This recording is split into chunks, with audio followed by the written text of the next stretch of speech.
response from a man, and this is not should not be taken as an attack, but this is a nice intellectual banter we're having here.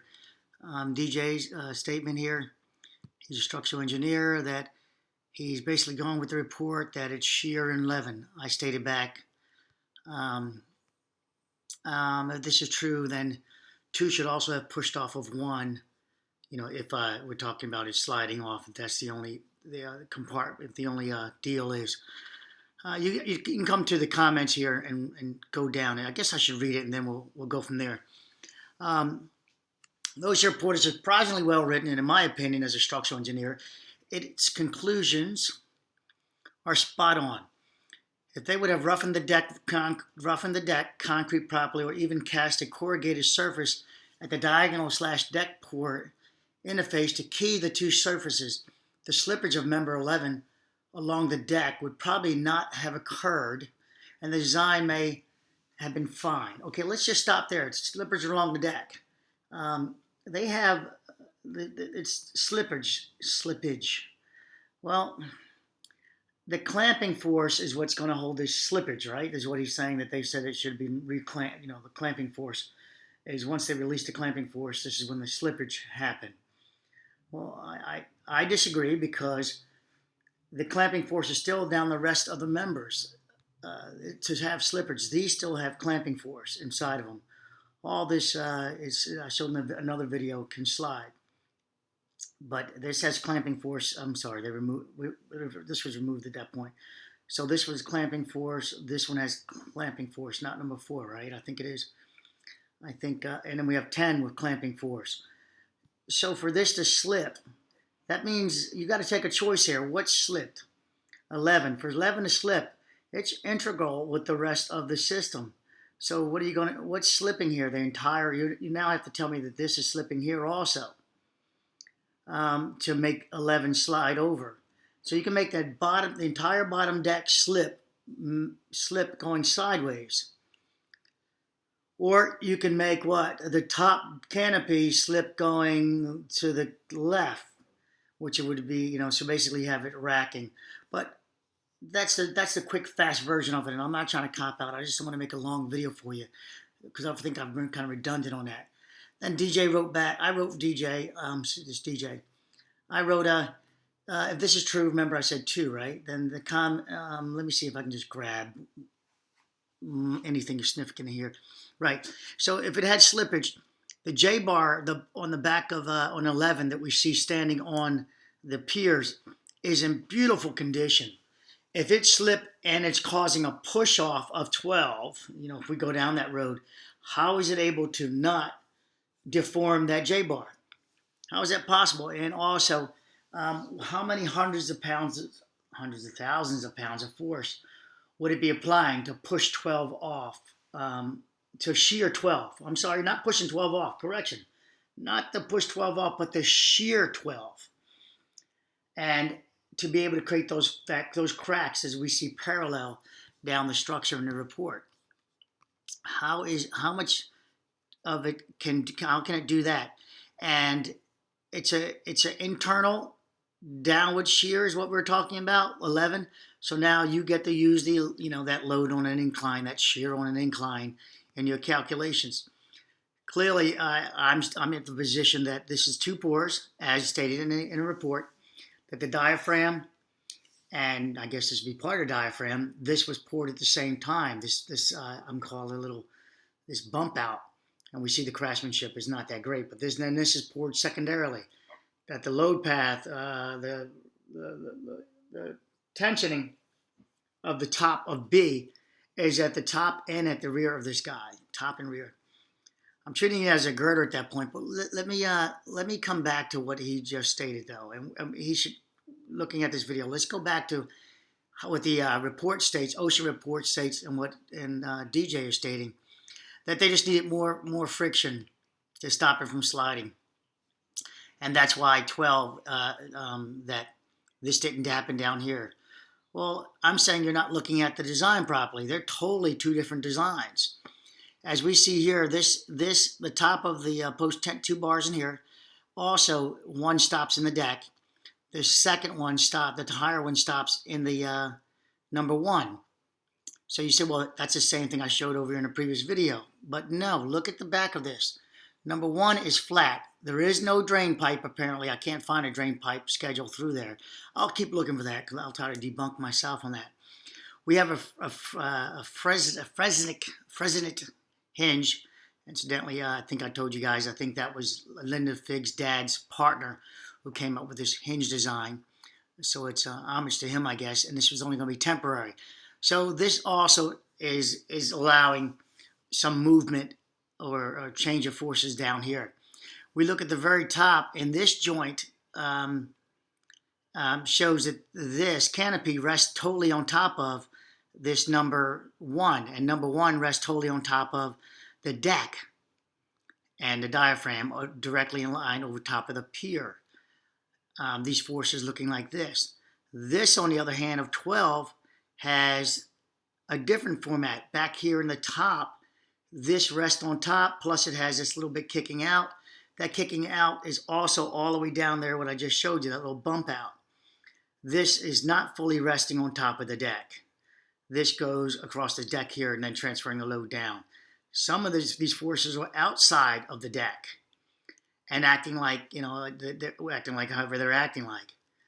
In which I think once you release it, to keep this onto the deck, this extra weight to keep it onto the deck, I think the top, which I call B, acts as a clamping force to keep this tied into and maintaining on top of the deck. This one is always sitting on top of the deck all the way through. So we don't have that. We also have more interaction here, hugely so. We got 5 foot, 7 1/4 inches of interaction onto the deck.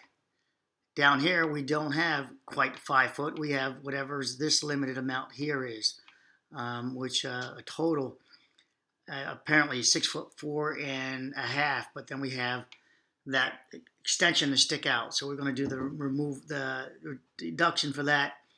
You got the deduction for the shape, the post-tensioning going through here. And I don't know how, gosh, I can't remember the darn name. I've got brain fevers on this again. Not just the trumpet area, but,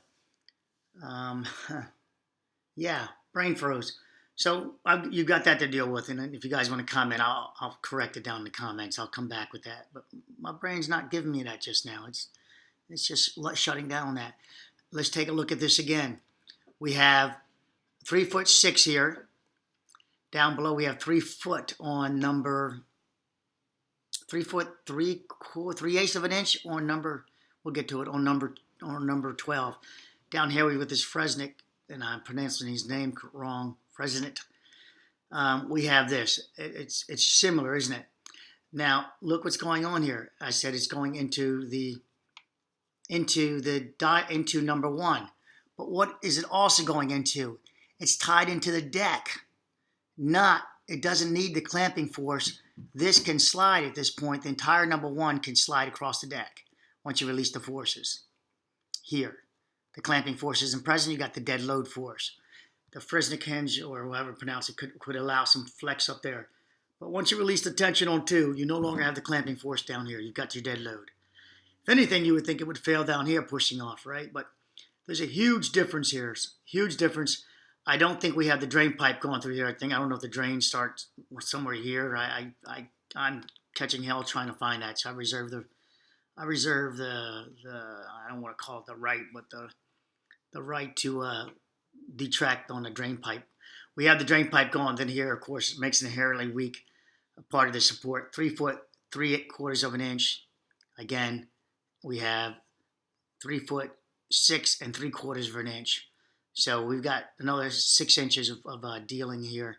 Again, this goes through in tying the anchor points in the deck. The anchor point in this one is in the upright. And it's hanging on. When you remove the clamping force from the B, you also remove its ability to want to stay on this deck. All right. All right, love you guys. Come on with the banter. My man, DJ, bring it on. Hope you, and we don't see this in the report. This is not addressed. So I know, you know I love psychology if you're following my channel here. So I know that, you're going to have to fight me on that and do your own deductions and discount the difference there. These are not the same. If anybody says these are the same, you're not looking at the same. Now let's address me calling about the crack expert. I want to be a crack expert. Don't you take away from my thunder. And I won't be there yet until I can determine. I'm making the statement that I can't. So I don't know if you're just having fun with me there or not. But I didn't say I was a crack expert yet. I said I'm confident enough and can find the source of all cracks I have probed. Of course, I do require access to give inclusive answers. So you need to give me full access to any crack, and I'll tell you how I got there. I need full access, and I'll tell you how I got there. All right, I started to write him that and all that, and he said, bring it on, basically, but he's busy, so it was basically said he'll be back to check in. So I'm bringing it on with an audio response and a video response, and you know what? And I'll say stop. I have an audio. I have a video reply for you, and we'll post in a moment. We'll post a link in a moment. So thanks for the fun. So it's fun, to go back and forth. Now, ultimately, can he be right? I would love for him to be right, because then I could now magically see what everyone else is seeing, that number 11 has the ability to slide individually. I mean, what do we need? Take this away from concrete. Just make this steel in your mind then. Steel from here to here. And I want to move this steel. I want to slide this steel into 12. To do that, if it's connected, I have to break the connection here, don't I? Or I got to keep all this together to create this sliding effect. I'm just saying I don't get how you guys can do it. Now you can creep this down. You can push this down. If you could do that, then of course you're now making this into a truss system. And it's not a truss system. This is just a compressive system, as Linda Figg stated. And I think you slightly alluded to that you want me to just think of this as a truss system only. As a truss, you can compress each member externally, as Figg said, but all the members have to reach equilibrium at each of the nodes like any other truss. Well, I wrote back to the fact of, I agree with you, but everyone has to understand this is not in equilibrium at this time. That even if it's temporarily holding up itself, it is not in equilibrium because, as I stated here, it's still yet to get tens of thousands of pounds of 16-inch steel pipes to be plied dead load-wise onto the nodes. Pipes being of different length, this bridge is at equilibrium until those nodes are applied to those uprights, resonance tubes and decorative tubes. Until those loads are applied on top of these nodes, this entire structure is out of equilibrium until it gets its specific dead load applied. And of course, until the pier system is integrated, locked in with the backspan. That's my position. All right. So one last thing again. We're looking over here. This also has apparently reinforcement going from top to bottom. As we look at this guy, this has got some weird thing going on, but that reinforcement is an odd duck. This looks like it's just that steel we see going just about there, and then it was going to get a tie down. Post-tension bar was supposed to be tied down through one of those white pipes I think we see. I can't quite get all the details. That is D. Here is D here. As you can see internally, it doesn't appear to have steel going all the way up. So we just got basically something hollow that we can trash on through. As we look at this guy, this is double F. Oops. Double F has 6 pieces of steel apparently.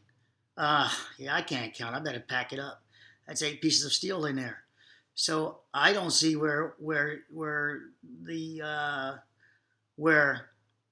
if these drawings are the as-built, right?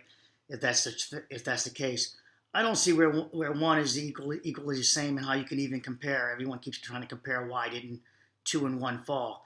And I was staying at an argument because if I have to explain that, I figure that you're not paying attention to the drawings. Well, no offense to my being DJ, I'm now explaining it to address this issue. And I think I might title this something like why number 1 and 2 is not the same as number 11 and 12. Hey, love you guys. Come on with it. Bring it on. Correct me. Correct me. I'll say awesome if I see something that I think I'm falling in love with, meaning I'm changing my position. Hanging up.